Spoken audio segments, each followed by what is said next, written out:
Se encuentra todo dispuesto para que dé inicio la sesión ordinaria del Tribunal Constitucional de nuestro país. En este momento, damos paso.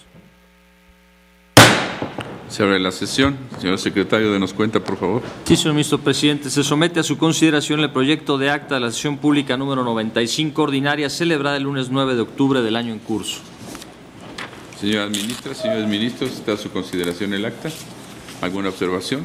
No la hay. En votación económica se aprueba. Queda aprobada el acta y continuamos, señor secretario. Sí, señor. Se somete a su consideración el proyecto relativo a la contradicción de tesis 182/2014, suscitada entre los tribunales colegiados noveno en materia civil del primer circuito y segundo del noveno circuito, bajo la ponencia del señor ministro Medina Mora y conforme a los puntos resolutivos a los que se dio lectura en sesión anterior. Gracias, señor secretario. Continuando con el análisis de este asunto y habiendo advertido que el señor ministro Franco, al terminar la sesión de ayer, pedía la palabra, tiene usted la palabra en primer lugar, señor ministro. Gracias, señor presidente. Muy amable.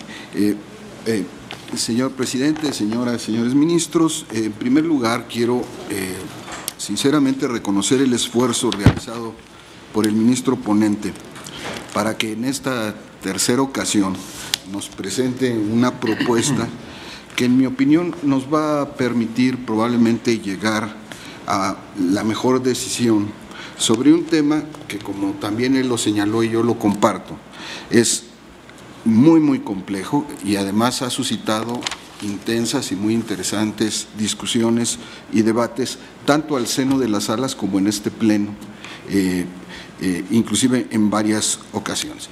Voy a tratar de ser breve en mi posicionamiento y me referiré solo a algunos de los temas fundamentales que se han abordado. Hay muchos y muy interesantes que seguramente se irán abordando a lo largo de los debates, pero de lo que se ha planteado. Yo he manifestado reiteradamente en la sala que comparto las siguientes premisas a las que me voy a referir para definir un criterio sobre el alcance del cuarto párrafo del artículo 217 de la Ley de Amparo, partiendo, y esto lo reiteraré, partiendo del caso concreto que se analiza. ¿Por qué? Porque voy a partir no en abstracto, sino del punto de contradicción que aprobamos. Me parece que es muy importante porque esto marca, ¿no?, lo que debemos resolver, claro, con plena libertad que tiene el Pleno para introducir todo aquello que considere pertinente. Y lo vuelvo a leer porque me parece fundamental para mi exposición.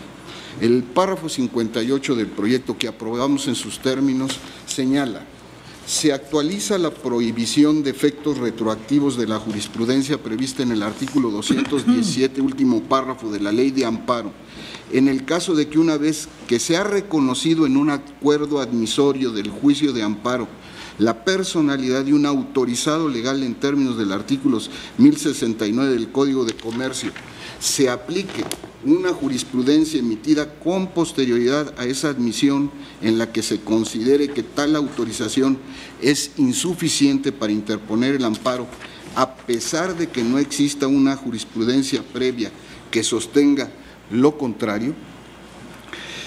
En este caso, en mi opinión, el proyecto analiza, sin que ello signifique que yo esté de acuerdo con las conclusiones o con todas las conclusiones, me parece que son los temas necesarios para resolver el caso concreto. Me parece que no podemos dividir estos temas que se abordan al margen de los posicionamientos que cada uno tengamos para resolverlo.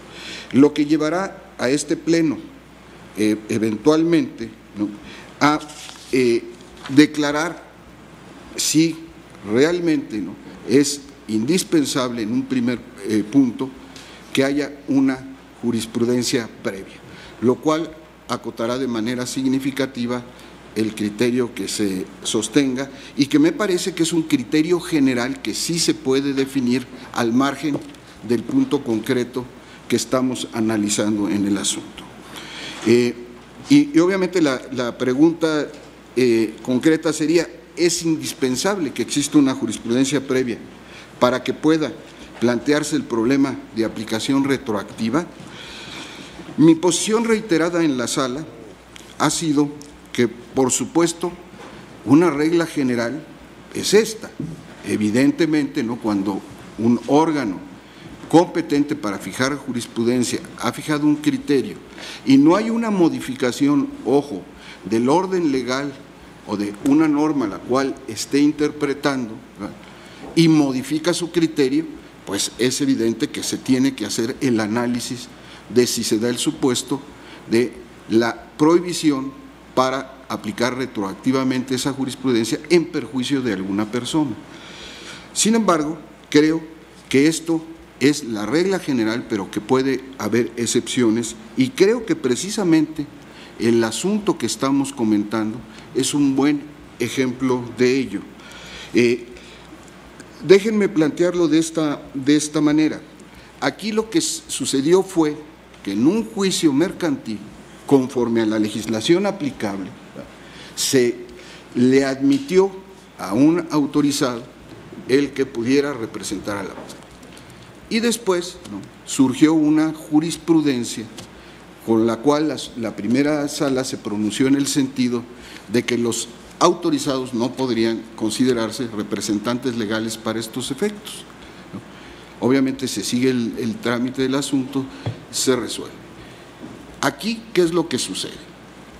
No había ninguna norma que prohibiera, no solo eso, había una norma que podía ser interpretada por el juzgador en ese sentido, y así lo hizo. Consecuentemente, ahí se generó, y estamos en un aspecto procesal, ya un derecho de representación legítima que le permitía a ese autorizado defender al justiciable, quien fuera el interesado. Esto es irrelevante para el caso. Resulta que posteriormente, ya con eso, por la emisión de la jurisprudencia de la primera sala, entonces dicen no, tú no tienes ese derecho de representación, y obviamente le van a resolver en sentido contrario. El texto expreso del párrafo cuarto del artículo de la Ley de Amparo, el 217, dice que no se podrá dar efecto retroactivo de una jurisprudencia en perjuicio de persona alguna. ¿Por qué creo que en este caso estamos precisamente en el supuesto de una excepción a una regla general? Aquí no había ningún criterio previo obligatorio, no había ninguna, digamos, causa por la cual el juzgador no pudiera eventualmente reconocerle a un autorizado que podría representar para abrir el espacio de acceso a la justicia.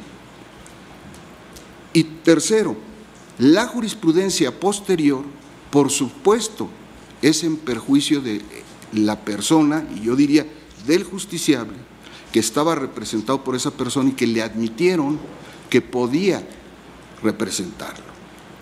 Y aquí no hay, a pesar de que es un aspecto procesal, otra parte a la que le podamos decir que le causa perjuicio. Porque en sentido estricto, ¿no?, pues el juicio se seguiría y se resolvería conforme a todas las reglas procesales. Entonces no hay un perjuicio para la contraparte desde mi punto de vista. Consecuentemente creo que este es precisamente un ejemplo en donde la regla general no se aplica, y puede haber muchas otras. La Suprema Corte de Justicia de la Nación ha sentado jurisprudencia en casos en donde inclusive le da un alcance totalmente diferente al que tiene la expresión gramatical de una norma, tomando en consideración diversos aspectos para resolver que ese es el criterio que se tiene que aplicar. Consecuentemente creo que no sería necesario en ese caso que hubiera una jurisprudencia previa para que se tuviera que analizar si se puede aplicar retroactivamente en perjuicio de una persona. Por estas razones es que yo siempre he considerado que no es y no debe ser una regla absoluta que haya una jurisprudencia previa. ¿A quién obliga la jurisprudencia? También aquí yo me separaría del proyecto. El proyecto señala que la jurisprudencia obliga, lo cual es absolutamente cierto, a todos los tribunales inferiores conforme al orden jerárquico que existe para ir fijando jurisprudencia en las distintas instancias hasta llegar al Pleno de la Suprema Corte de Justicia de la Nación, y yo no tengo la menor duda que sea así. Pero luego dice que indirectamente a las partes. Yo creo que no es del todo exacto esto. La jurisprudencia obliga en su aplicación en la resolución de los conflictos a todos los tribunales, pero también obliga a todo el orden jurídico nacional.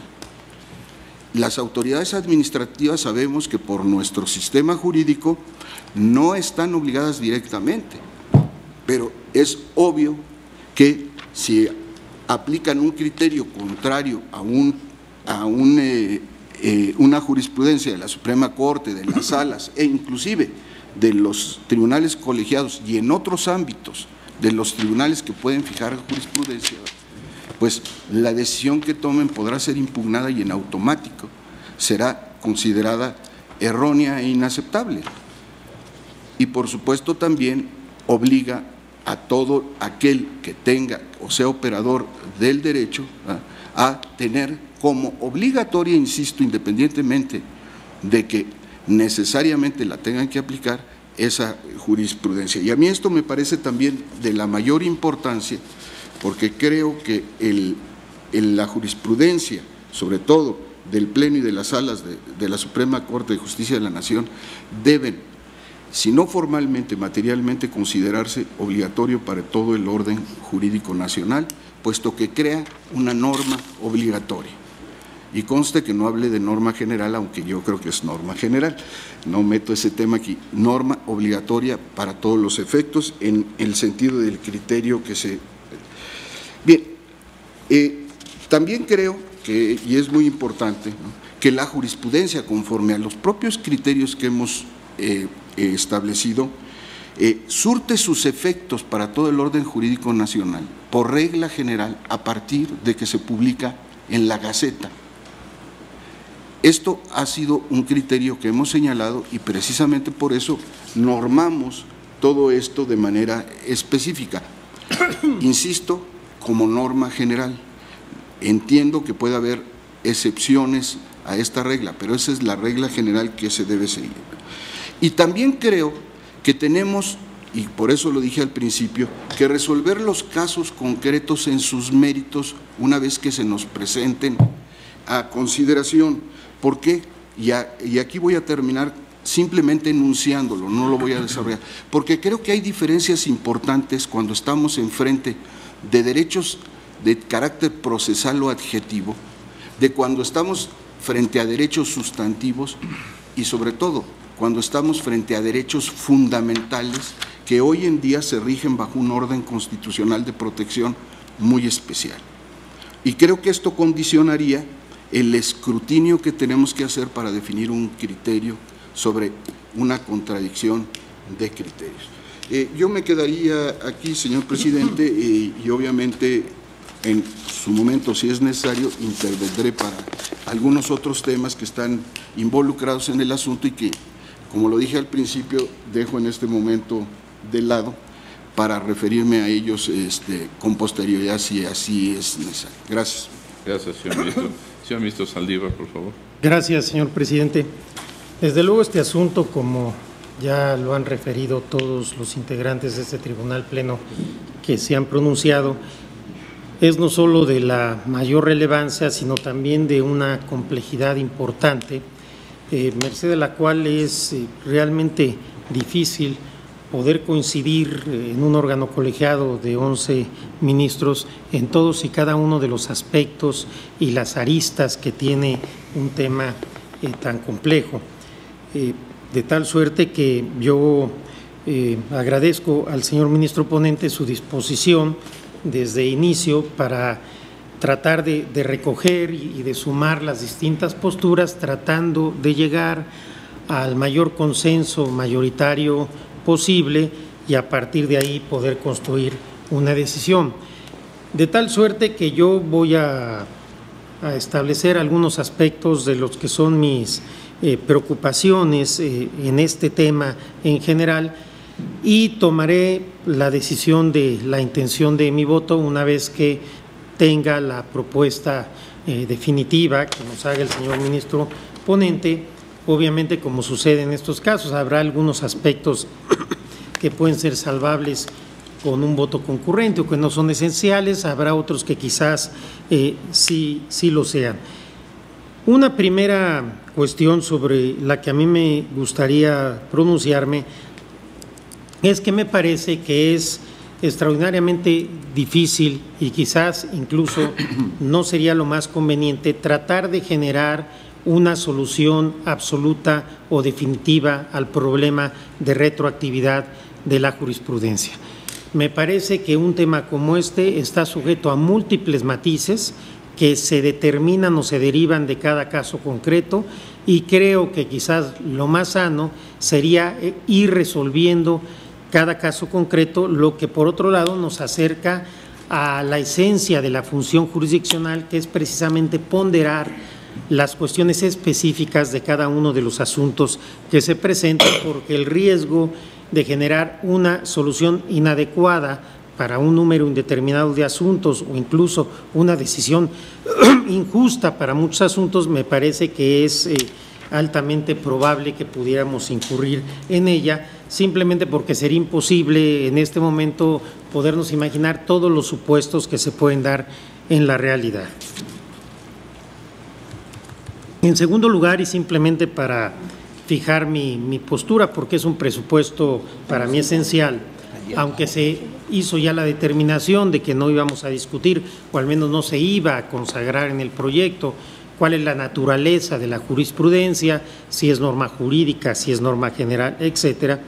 Yo sí parto de un presupuesto que lo he sostenido en otros asuntos, y que además ya hay sentencias, tanto del Pleno como al menos de la primera sala, donde se contiene esta distinción entre disposición y norma. La disposición es el texto legislativo o el texto de la norma de carácter general, y la norma es precisamente la interpretación que le da sentido a ese texto.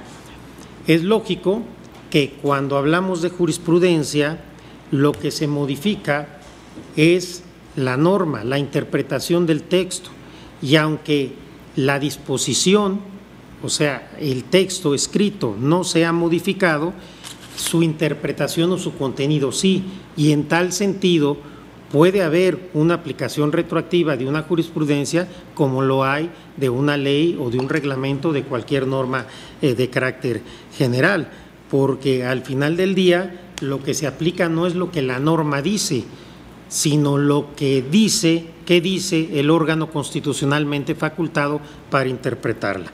De tal suerte que creo que tan puede haber un problema de retroactividad que precisamente está en la ley de amparo y lo estamos analizando. Y la única forma en que puede darse un problema de retroactividad es que la jurisprudencia sea norma jurídica.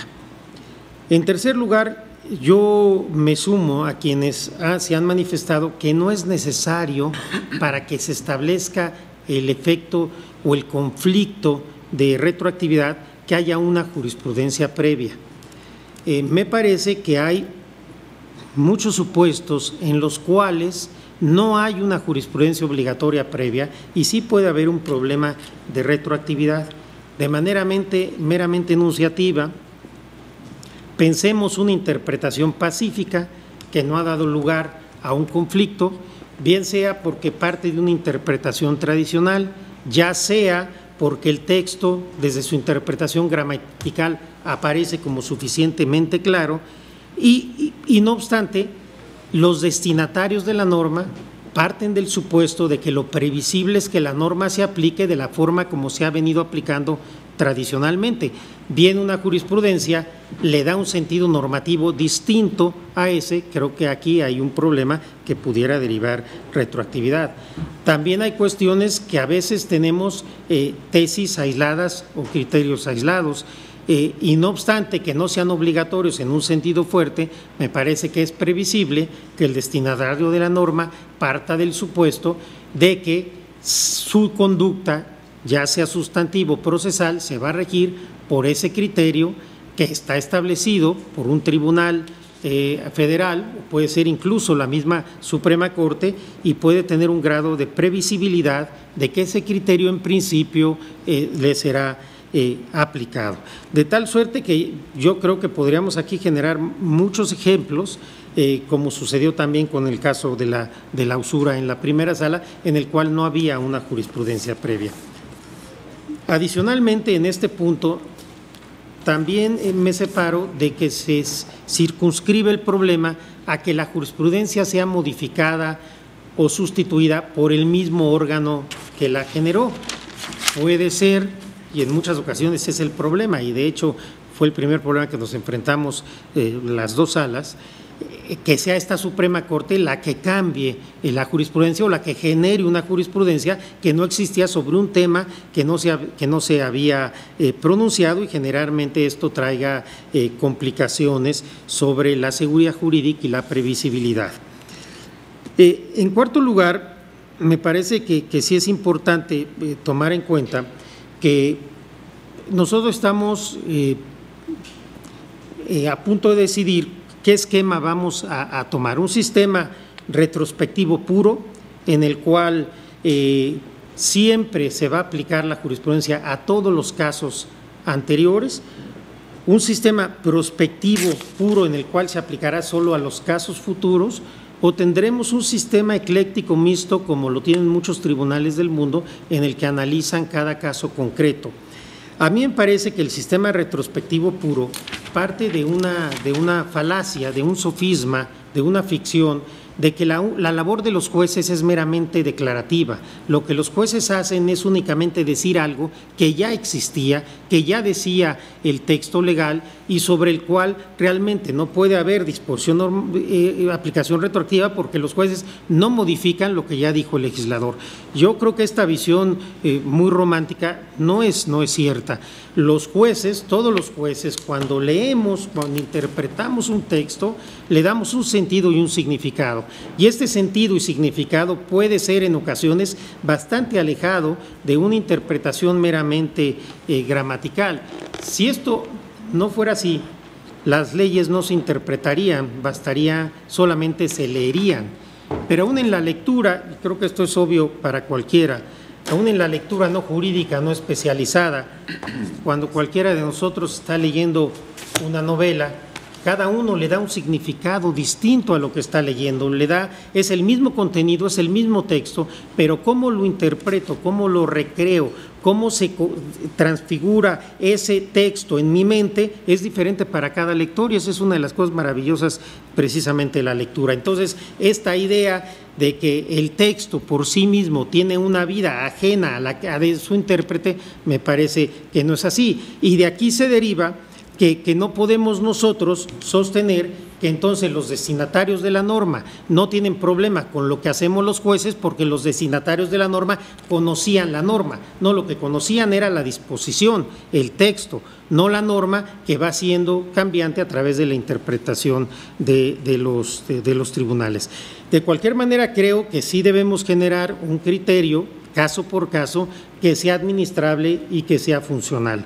Pero particularmente a mí hay dos temas que me preocupan de que establezcamos, que pudiéramos llegar a establecer que no puede tener efectos hacia el pasado la jurisprudencia. Un caso grave son los casos penales.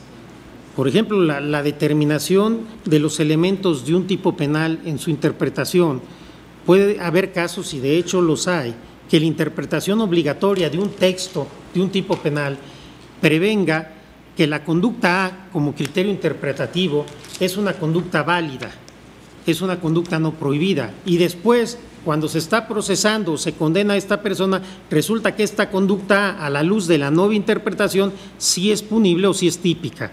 Creo que aquí tendríamos nosotros que analizar cada caso concreto para evitar decisiones injustas. Y por supuesto el tema de los derechos humanos, que a partir de 2011 tienen una cuerda muy distinta, y me parece que en todos los casos donde esté de por medio el desarrollo, el contenido esencial de un derecho fundamental o de un derecho humano, no podemos decir que estas tesis no pueden, o jurisprudencia no puede aplicarse al pasado.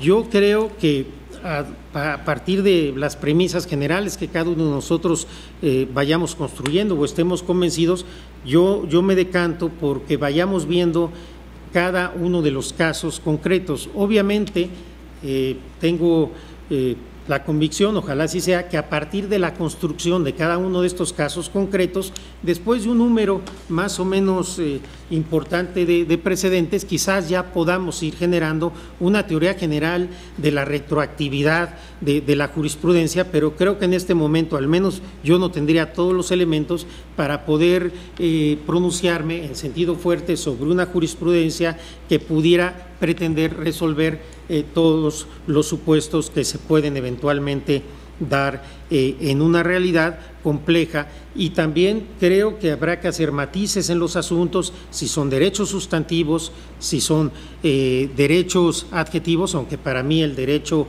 procesal es un derecho fundamental, lo he sostenido muchas veces, si son juicios donde hay dos partes, juicios de carácter mercantil o juicios de carácter civil, cuando son juicios familiares donde esté el interés superior del niño, cuando hay asuntos penales. A mí me parece que cada caso se tiene que analizar en sus méritos, tratando de dar soluciones prácticas, viables, pero también que evitar que con la aplicación o no aplicación de la jurisprudencia se puedan generar injusticias relevantes en el orden jurídico nacional. Gracias, presidente. Gracias, señor ministro. Señor ministro Pérez Dayán. Gracias, señor ministro presidente. Como más adelante dará cuenta el señor ministro ponente, se han repartido algunas modificaciones que me llevan a intervenir en relación con mi participación del día de ayer.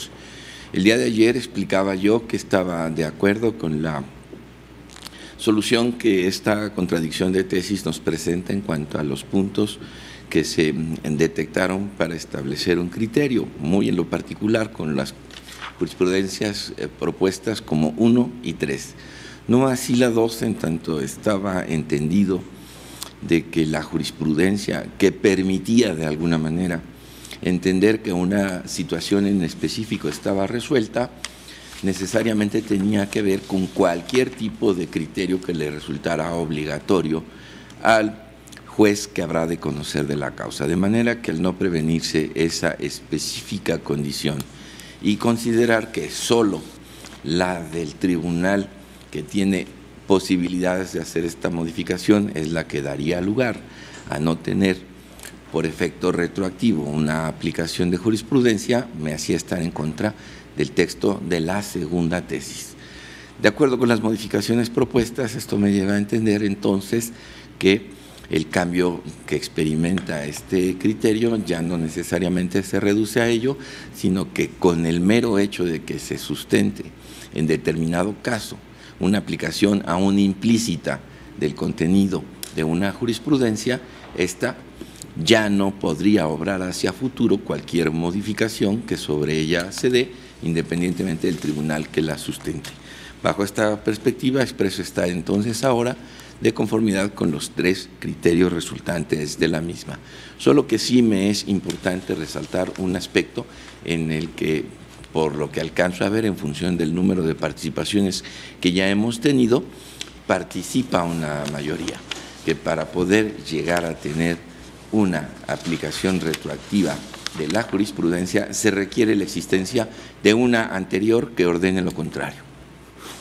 Y es que esta manera de concebir la aplicación retroactiva no hace sino recoger expresamente lo que la aplicación retroactiva de cualquier figura exige: la existencia de un derecho adquirido frente a una norma sobrevenida que cambia la situación jurídica de un particular, que modifica el estatus jurídico en el que se encontraba, no obstante que siguió el mandamiento y cumplimiento de una disposición que le obligaba y que a su vez obligaba al juzgador a su aplicación. Y lo digo porque el caso concreto que tenemos a la vista no se resuelve con la facilidad que se podría suponer respecto de la aplicación pura y limpia de la norma tal cual está concebida. Debo recordar a todos ustedes que esto deriva de una contradicción de criterios en donde 2 tribunales difieren de su apreciación respecto de la legitimación para promover una demanda de amparo directo. En el caso concreto, la ley establecía para tales efectos que solo el quejoso podría promover la demanda correspondiente, salvo en determinadas materias en donde esto se pudiera permitir de otra manera. La materia mercantil no estaba así autorizada de manera expresa, de suerte que para algunos tribunales colegiados de circuito, la demanda en materia mercantil de carácter directo tendría que ser promovida por el actor en la contienda, no por su autorizado. Para otros, extendiendo el hecho de la autorización y entendiendo que el autorizado defendía precisamente los intereses de la parte actora o la que hubiera necesitado promover el amparo, podría llegar a promover la demanda. No es así sino hasta que la primera sala resuelve esta contradicción de criterios, entendiendo que tal autorización no permite presentar la demanda de amparo. Estamos frente a un caso en el que, existiendo disposición expresa que obligaría en todo sentido a que fuera el propio quejoso el que signara la demanda, no era así. No era entonces un caso en el que pudiera decirse que hubiera diferendos de interpretación imposibles.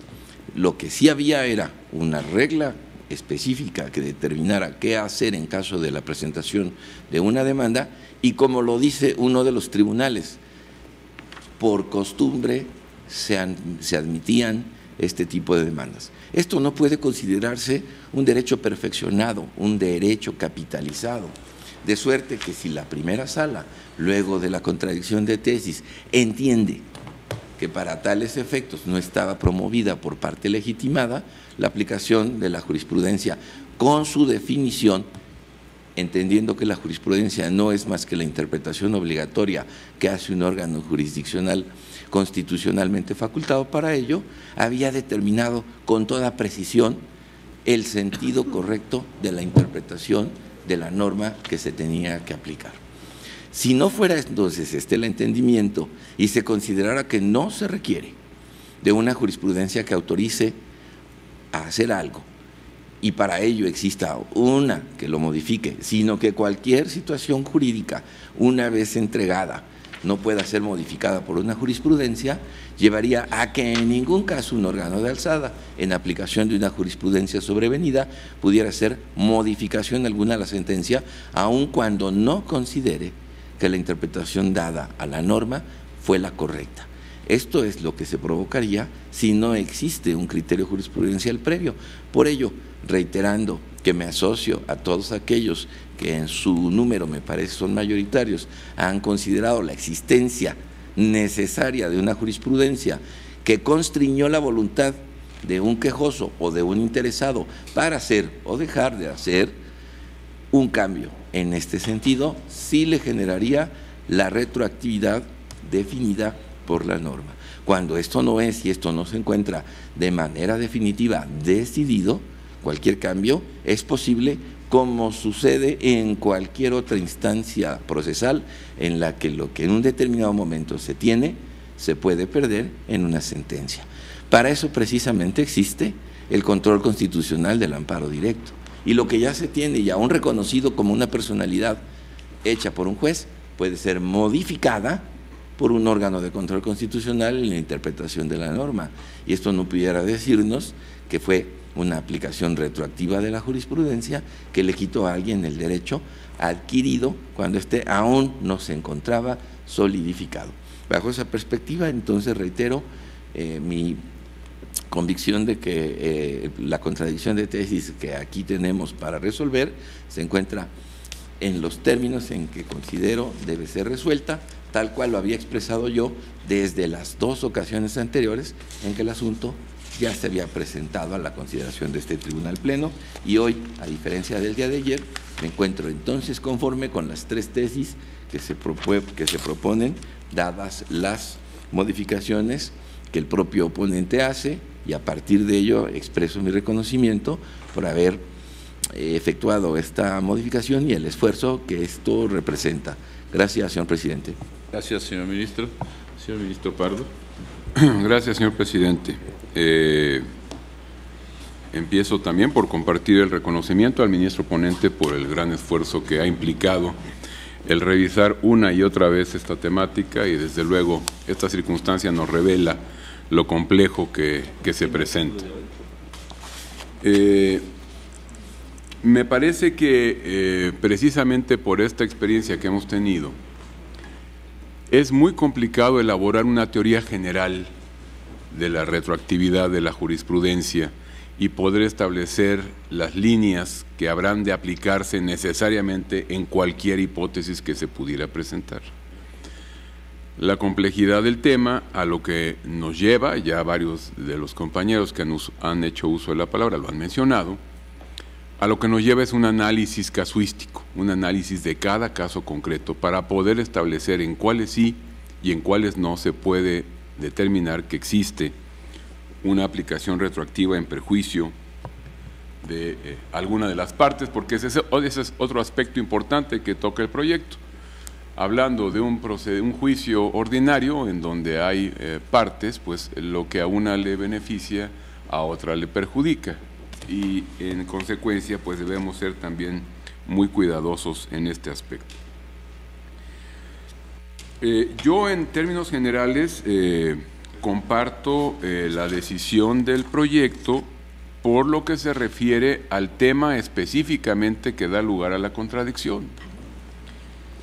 Como aquí ya se ha visto, la ponencia propone 3 tesis, 2 que pudiéramos llamar de alguna manera genéricas y una tercera que es la específica para resolver la contradicción de tesis que tenemos en este asunto. Por las razones que ya les he comentado, yo sería de la idea, o mi voto sería exclusivamente para resolver el tema de la contradicción y con ello únicamente dejar la tercera de las tesis que se proponen, que es la que resuelve el tema concreto del asunto. Hay otra temática que es muy difícil poderlo determinar. Si ahorita nos ponemos a discutir si es necesario o no que exista una jurisprudencia previa y si esa jurisprudencia previa era necesario que se hubiera aplicado expresamente o solo que estuviera vigente su obligatoriedad, nuestra imaginación no alcanzaría a comprender todos los casos que la realidad pudiera presentar. A mí me parece que el tema de que no haya una jurisprudencia previa es uno de los argumentos útiles para concluir en este caso que no hay aplicación retroactiva de la tesis de la primera sala, como uno de los argumentos, como se maneja incluso en el proyecto. Hay afirmaciones en el proyecto que yo me separaría de ellas, no porque sean incorrectas de ninguna manera, sino porque pueden generar cierta confusión. Por ejemplo, en el párrafo 81 se dice que existirá la obligación de no modificar la jurisprudencia que haya sido efectivamente aplicada en el procedimiento jurisdiccional correspondiente y no hacer retroactivos los efectos de la nueva jurisprudencia en sustitución, siempre y cuando esto depare un perjuicio a la parte a la cual le debería ser aplicado. Creo que el enfoque no es desde la perspectiva de si se puede o no modificar la jurisprudencia. La perspectiva es a qué casos se puede aplicar y a cuáles no la nueva jurisprudencia. No estamos poniendo en tela de juicio la posibilidad de modificarla, porque eso, pues en el devenir cotidiano del análisis jurisdiccional, incluso en el tema de los cambios de integración de los órganos colegiados y partidos de justicia, pues es probable que haya modificaciones y que haya cambios en los criterios que se van estableciendo. Por ello, a mí me parece que el tema fundamental, y se toca en algunas de las partes del proyecto, es la circunstancia de que el proceso y las cuestiones relativas a él no hayan adquirido firmeza, se encuentren sub iudice, porque mientras esté en sub iudice, el criterio que se debe aplicar para resolverlas tendrá que ser el que sea obligatorio al momento de resolver. Habrá temas tal vez procesales en donde ya hayan adquirido firmeza, sobre todo aquellas que implican un estudio de previo y especial pronunciamiento y una determinación específica que ya no se puede volver a analizar con posterioridad. Pero de ahí en fuera, todas las cuestiones que finalmente pueden ser objeto de análisis en la sentencia definitiva de ese juicio tendrán que resolverse conforme al criterio que sea obligatorio al momento de emitirse esa determinación, y por lo mismo, por su calidad de que se encuentran sub iudice, me parecería muy complicado hablar de derechos adquiridos afectados por la aplicación de un nuevo criterio jurisprudencial. Por otro lado, creo yo que el quid, decía, del asunto es, y así se dice en el proyecto, y por eso comparto la mayoría de sus argumentaciones, es la circunstancia de que no se establezca una prohibición para modificar criterios jurisprudenciales, porque de esa medida también tendríamos que hablar de la jerarquía. Muchas veces a nosotros nos corresponde revisar criterios jurisprudenciales de tribunales colegiados, y no porque ya hayan establecido un criterio determinado, nosotros no tendríamos la posibilidad de modificarlo. Mientras esté sub iudice, está sujeto a análisis. Lo que sí hay que analizar con todo cuidado es el tema, 1, de la firmeza de las determinaciones que se toman, 2, desde la otra perspectiva, que no sea un problema que se encuentre sub iudice y que pueda ser vuelto a analizar en una instancia final, y los otros 2 elementos importantes, obviamente la afectación a un derecho, alguna de las partes, y como consecuencia del mismo, el perjuicio que la propia ley exige como requisito para poder estimar como retroactiva la aplicación de una jurisprudencia. Por estas razones, y insisto, por lo que implicará en el futuro el análisis de esta misma problemática en casos diversos, a lo mejor con temáticas distintas, algunas procesales, algunas sustantivas, yo solamente sería de la idea de, con algunas salvedades en las consideraciones, emitir mi voto aprobatorio con la tercera de las tesis que se propone, cuyo rubro propuesto, claro, esto puede ser análisis, sujeto a análisis o alguna modificación, jurisprudencia sobre el alcance de la autorización derivada del artículo 1069 del Código de Comercio para efectos de la interposición de una demanda de amparo, ámbito temporal de validez. Y creo que ahí tendríamos que incorporar, incluso en el rubro, el elemento de la no aplicación retroactiva de la misma. Esa sería mi propuesta, señor presidente. Muchas gracias. Gracias, señor ministro. Señor ministro Lainez, por favor. Gracias, ministro presidente. Me parecen muy interesantes las reflexiones que nos hace el ministro Pardo, pero y solo para efecto de entender la propuesta, porque sí, aun cuando este Tribunal del Pleno decidirá limitarse a la jurisprudencia número 3, la jurisprudencia número 3 o la tesis tercera propuesta está basada su contenido en que no existe jurisprudencia previa. Entonces me parece muy difícil obviar el problema. No podemos abordar en específico el tema del 1069 del Código y lo que pasó en estos casos si no resolvemos o si no votamos en su caso si debe o no haber una jurisprudencia previa, compartiendo que yo creo que sacar una teoría general aplicable en todos los casos, lo decía yo desde mi primera intervención, las cuestiones adjetivas traerán un reto, las cuestiones sustantivas traerán otro en materia de retroactividad, pero textualmente la tesis tercera propuesta dice, en el caso concreto no se está frente a un problema de efectos retroactivos de la jurisprudencia referida, ya que no existe jurisprudencia previa que hubiese reconocido dicha facultad para el autorizado, sino simplemente una práctica judicial reiterada. En esa tesitura y muy brevemente, con ánimo de, si esa es la decisión y si vamos a entrar a este punto, yo únicamente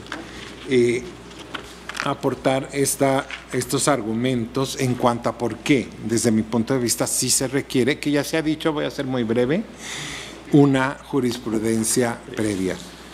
Porque Y como bien lo dijo el ministro Franco, el caso específico me parece muy ilustrativo. Hay una representación reconocida en el juicio, en un ordinario mercantil, que finalmente en el amparo directo los jueces le reconocieron en algunos casos como válido el que el mismo autorizado pudiera promover el juicio de amparo directo. Posteriormente hay una jurisprudencia de la segunda sala que dice que, perdón, de la primera sala que dice que esto no es jurídicamente posible. Es cierto que esta representación, o la posibilidad de interponer el amparo se reconoció por este juez de distrito, el amparo directo. Sin embargo, la representación pues es impugnable por las partes, inclusive es revisable de oficio. Nosotros mismos lo hacemos y se puede convertir en una causa de improcedencia no solo la legitimación, sino la oportunidad de la demanda cuando ya fue aceptada.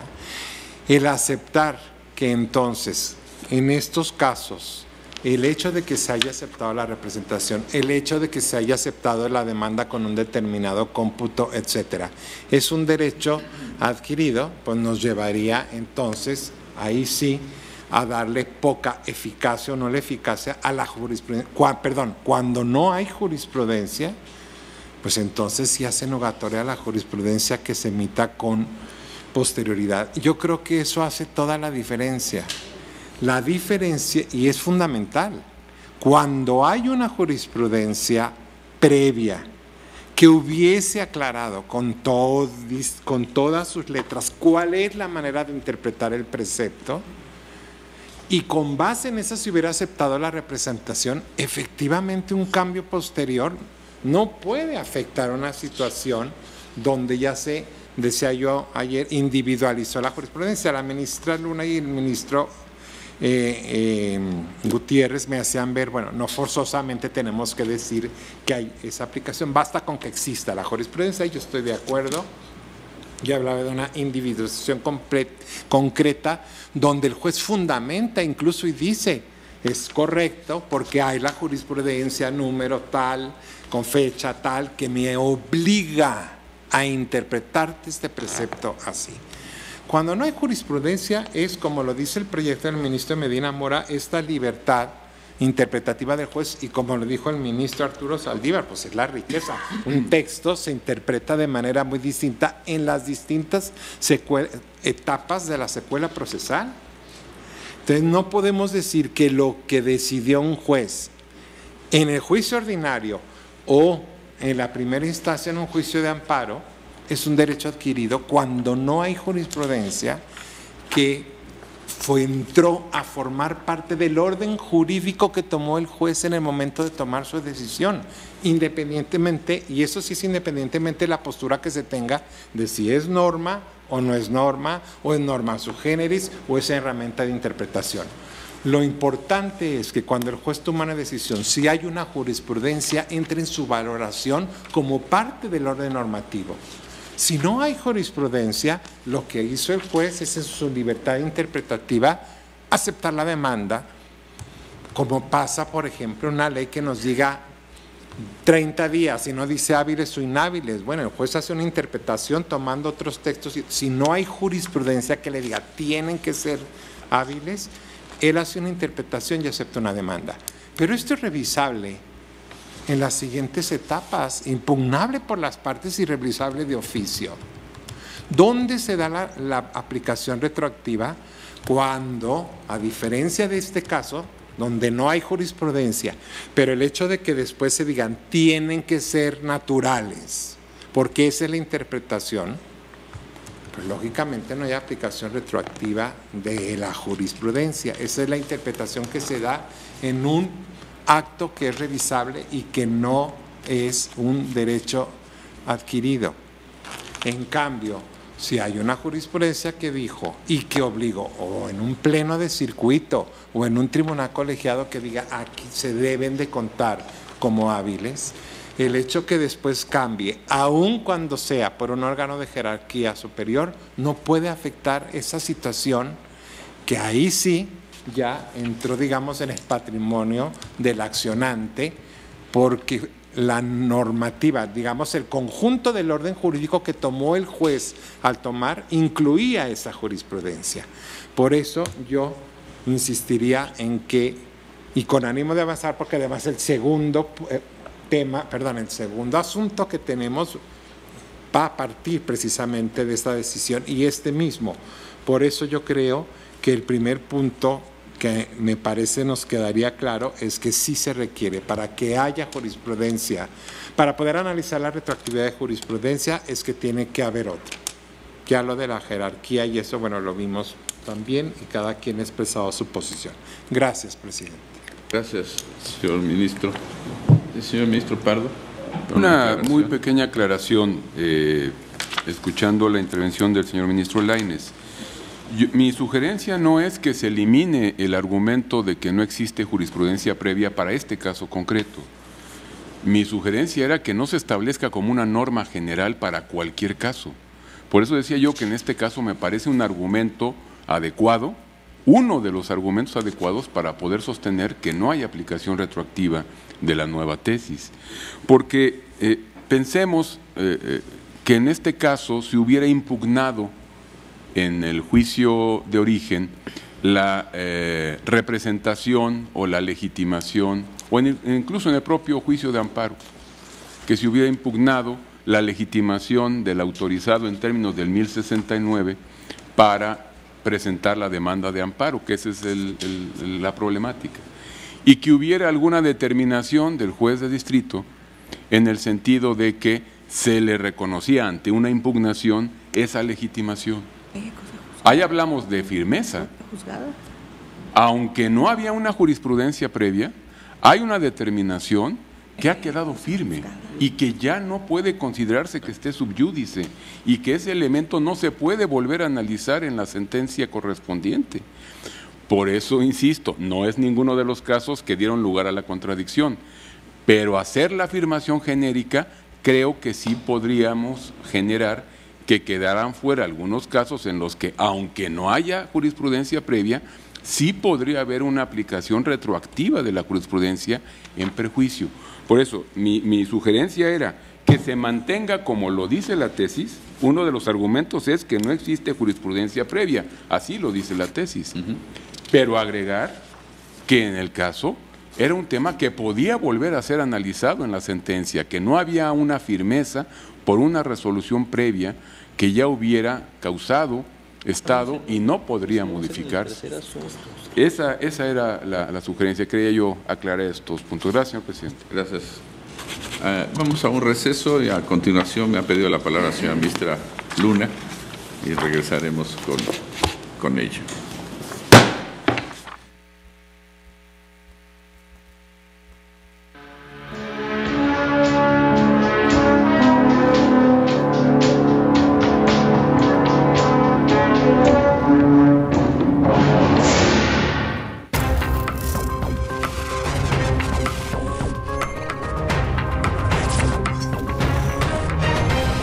¿Qué tal? ¿Cómo le va? Me da mucho gusto saludarle. Muchas gracias.